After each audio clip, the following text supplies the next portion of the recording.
This is my goal, and I will do whatever it takes to achieve it. I will learn from every failure, improve faster, work harder and smarter, and I will not stop until my dream becomes reality. That's the key difference between success and failure. Most people don't reach their dreams, not because they fail, but because they give up. It's not failure that stops us, but the decision to stop trying after the first failure.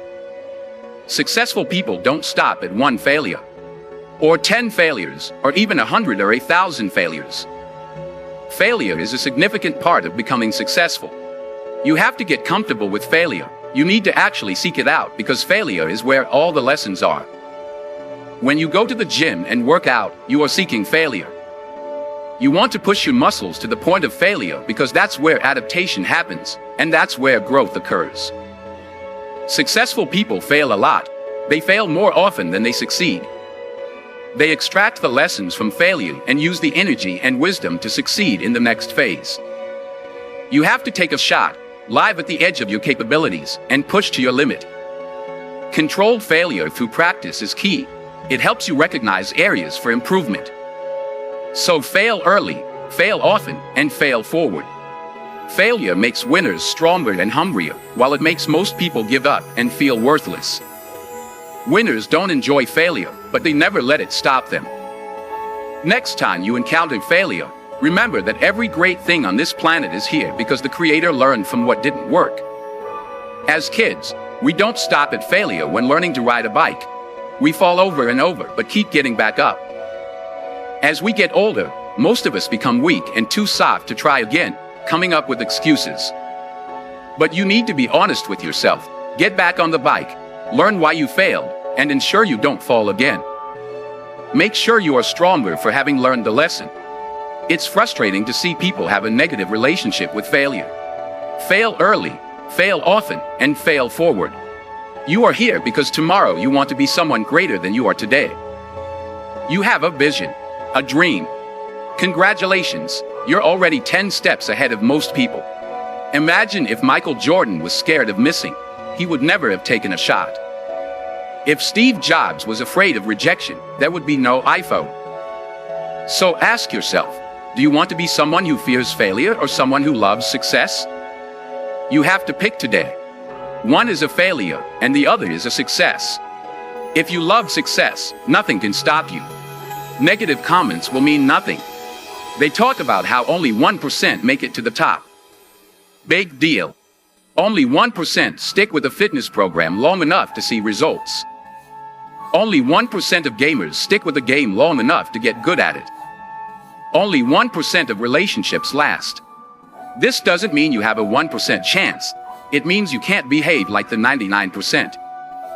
You have to love success because that's what will drive you. Being scared to fail won't do anything. When you love success and go for it, you'll fail.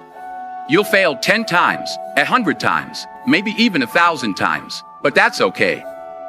Failure isn't permanent. Falling isn't permanent. You get back up and keep going. You'll be stronger, wiser, and more driven than ever. For every 10 failures, you'll land one success. One of the biggest myths is that if you're scared to fail, you won't fail.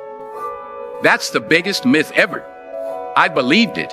I thought being scared to fail would keep me from failing. But it's the love for success that leads to succeeding. So next time someone tells you you're going to fail, tell them they're right, but you're not afraid to fail. You're not afraid to take action. You're not afraid to jump. You'll fail 10 times, but on the 11th, you'll succeed, and it will feel good. While you're living your dreams, the real failures are over there, safe and scared to fail. Ironic, isn't it? A lot of people ask me what motivates me the most. I ask them, what if you had 1 week left to live? Would you regret not pursuing your dreams, passions, and desires? Would you regret not living life to the fullest?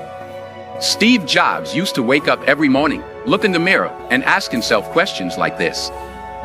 If the answer was yes too many days in a row, he knew he had to change something. That should go for all of us. If you're living a life you wouldn't be okay with losing because you didn't do what you wanted, then you need to change something. Life is too short and unpredictable not to live exactly the way you please. So what do you have to lose? If you pursue your dreams and fail, you might be more financially unstable or stressed, but even if you fail, you'll end up back where you started, which is where you are now. What do you have to lose? Some of you are thinking about starting a business, pursuing your dreams, or becoming a doctor, engineer, firefighter, or professional athlete. But some of you won't follow these ambitions because you're afraid. You let the fear of failure dictate your actions. You're afraid of what others think. But what truly matters is you. You have a gift, a talent, and that talent can make your life and those around you better. Sometimes the only way to do that is to take a risk. At some point, you have to take a leap to make your gift a reality. Otherwise, society will gladly accept you as a 9-to-5 slave, working just to pay off your rent and living for the weekend, which is the worst way to live. If you don't jump, if you don't pursue your gift, you will live a life full of regret. Your gift, your dreams, everything you ever had to offer will die with you. From first-hand experience, I regret not what I've done, but what I haven't done. All the opportunities I turned down, all the chances I never took because I was afraid or worried about what others thought. After months of thinking, I realized I would rather live each day as if it were my last, taking every risk possible to be as successful and happy as possible, than to be on my deathbed at 90. Regretting not taking a chance and wondering what my life could have been if I had just jumped. Tomorrow is not promised. I would rather die trying to live my dreams than live a longer life filled with regret. Life is too short and unpredictable to live it safe, basic, and traditional. But why do most people choose the safe life over taking risks? They feel like they have a lot to lose and that their current situation is relatively nice. Most importantly, they are comfortable. They've gotten used to living basic within society's standards, being with their friends occasionally, and being well rested. They got comfortable, and when you're comfortable, you don't want to move. That comfort zone is the danger zone because it will persuade you to stay there as long as possible. As it persuades you, your whole life will pass you by. I am determined for greatness. I want to move mountains. If you're not determined for greatness, then you're okay with being mediocre, and I'm not okay with being average. No one should be. If you want something bad enough, you know being uncomfortable is part of the process. Excellence lies in everything underneath the surface, in what cannot be seen.